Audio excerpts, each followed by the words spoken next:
بسم اللہ الرحمن الرحیم۔ اور جب ابراہیم نے اپنے باپ اور اپنی قوم سے کہا کہ جن چیزوں کو تم پوجتے ہو میں ان سے بیزار ہوں، ہاں جس نے مجھ کو پیدا کیا وہی مجھے سیدھے رستے پر لے چلے گا، اور یہی بات وہ اپنے بعد اپنی اولاد میں چھوڑ گئے تاکہ وہ اللہ کی طرف رجوع رہیں۔ بات یہ ہے کہ میں ان کفار کو اور ان کے باپ دادا کو مال و متاع دیتا رہا یہاں تک کہ ان کے پاس حق اور صاف صاف بیان کرنے والا پیغمبر آ پہنچا، اور جب ان کے پاس حق یعنی قرآن آیا تو کہنے لگے کہ یہ تو جادو ہے اور ہم اس کو نہیں ماننے کے، اور یہ بھی کہنے لگے کہ یہ قرآن ان دونوں بستیوں یعنی مکے اور طائف میں سے کسی بڑے آدمی پر کیوں نازل نہ کیا گیا؟ کیا یہ لوگ تمہارے پروردگار کی رحمت کو بانٹتے ہیں؟ ہم نے ان میں ان کی معیشت کو دنیا کی زندگی میں تقسیم کر دیا اور ایک کے دوسرے پر درجے بلند کیے تاکہ ایک دوسرے سے خدمت لے، اور جو کچھ یہ جمع کرتے ہیں تمہارے پروردگار کی رحمت اس سے کہیں بہتر ہے۔ اور اگر یہ خیال نہ ہوتا کہ سب لوگ ایک ہی جماعت ہو جائیں گے تو جو لوگ اللہ سے انکار کرتے ہیں ہم ان کے گھروں کی چھتیں چاندی کی بنا دیتے اور سیڑھیاں بھی جن پر وہ چڑھتے، اور ان کے گھروں کے دروازے بھی اور تخت بھی جن پر تکیہ لگاتے ہیں، اور یہ سب چیزیں سونے کی بھی بنا دیتے،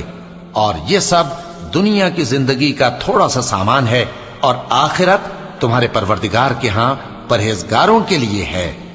اور جو کوئی رحمان کی یاد سے آنکھیں بند کر لے یعنی تغافل کرے ہم اس پر ایک شیطان مقرر کر دیتے ہیں تو وہ اس کا ساتھی ہو جاتا ہے،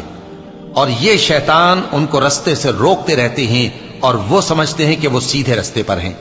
یہاں تک کہ جب وہ ہمارے پاس آئے گا تو اس شیطان سے کہے گا کہ اے کاش مجھ میں اور تجھ میں مشرق و مغرب کا فاصلہ ہوتا، تو برا ساتھی ہے۔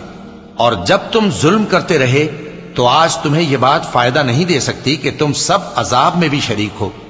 تو کیا تم بہرے کو سنا سکتے ہو یا اندھے کو رستہ دکھا سکتے ہو، اور جو کھلی گمراہی میں ہو اسے راہ راست پر لا سکتے ہو؟ پھر اے پیغمبر اگر ہم تم کو وفات دے کر اٹھا لیں تو بھی ان لوگوں سے تو ہم انتقام لے کر رہیں گے، یا تمہاری زندگی ہی میں تمہیں وہ عذاب دکھا دیں گے جس کا ہم نے ان سے وعدہ کیا ہے، کیونکہ ہم ان پر قابو رکھتے ہیں۔ پس تمہاری طرف جو وحی کی گئی ہے اس پر مضبوطی سے جمے رہو، بے شک تم سیدھے رستے پر ہو، اور یہ قرآن تمہارے لیے اور تمہاری قوم کے لیے نصیحت ہے، اور لوگوں تم سے ضرور عنقریب پرسش ہوگی۔ اور اے نبی جو اپنے پیغمبر ہم نے تم سے پہلے بھیجے ہیں ان کے احوال دریافت کر لو